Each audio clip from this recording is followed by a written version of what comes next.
Let's head back to the voicemail of Truth and Reason. This one about the Cavs.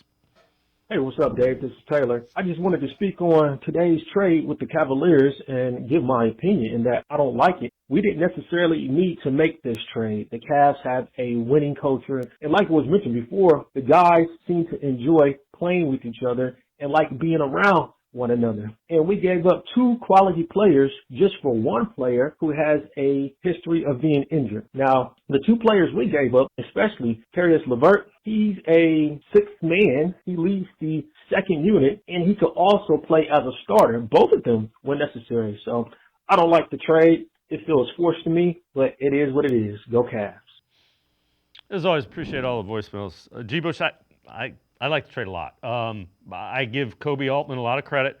The easiest thing to do would be to sit there and say, you know, we've won 41 games. We're on pace. It's now, playoff basketball is different. Kobe Altman explained that. And I think what Kobe Altman is telling the guys in the locker room is, we believe in you. We think you have a legitimate chance of winning an NBA championship this year. That's what, if I'm in the locker room, that's what this trade says to me if I'm one of those players.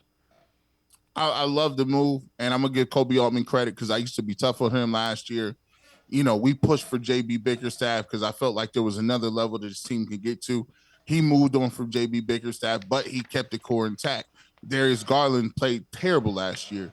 Jared Allen in the playoffs was a no-go, missing in action. People questioned his toughness. You looked at Evan Mobley and people thought, well, is Evan Mobley ever going to be this unicorn? How is he going to develop his outside shot, his aggressiveness? Is he going to be able to handle the basketball? And can you win with two small guards in the backcourt? And all they did is come out and dominate and come out with the best record in the league to a historical start. But like you said, it could have been the easiest thing in the world to sit pat and just, rest on your laurels and rest on the fact that your record is what it is. I think they saw them up close and personal between the two losses to the Hawks, the loss to Oklahoma City Thunder, and as well as the first two losses to the Boston Celtics. You know what they saw. And the Rockets, by the way. Sengun was very aggressive, and he dominated with all those offensive rebounds.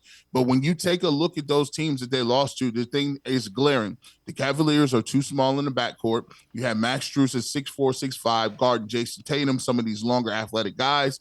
That wasn't going to get it done.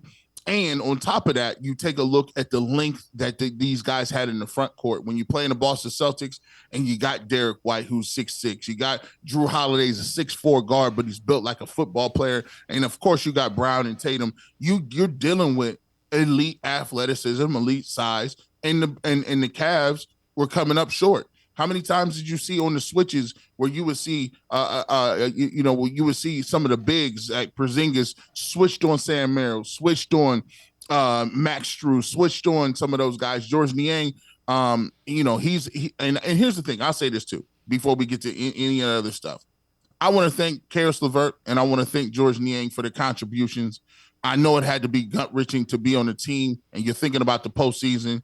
You're integral part. Those guys are two great guys, two great locker room dudes, and I love the fact that those guys brought that sort of culture. Caris LeVert, 6-man Swiss Army knife coming off the bench. He's an Ohio guy from Columbus. And I take a look at George Niang. George Niang was shooting the ball well.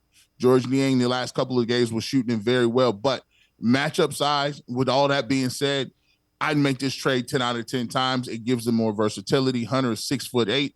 He's going to be able to guard some of those wings. He's averaging 19 points a game. And now you look at a lineup where you got 3 to 4 guys. Darius Garland averaging above 20. Donovan Mitchell giving you 20.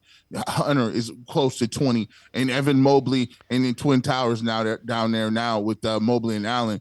Listen, it's a formidable front court. It's a formidable starting five. And on top of that, you still got Dean Wade coming off the bench at almost 6'9", 6'10", who's a great defender, plus minus defender, can shoot the three. You still got Okoro, who's a defender on a perimeter, and of course, you still get guys that are going to come off the bench like Sam Merrill that can knock jumpers down.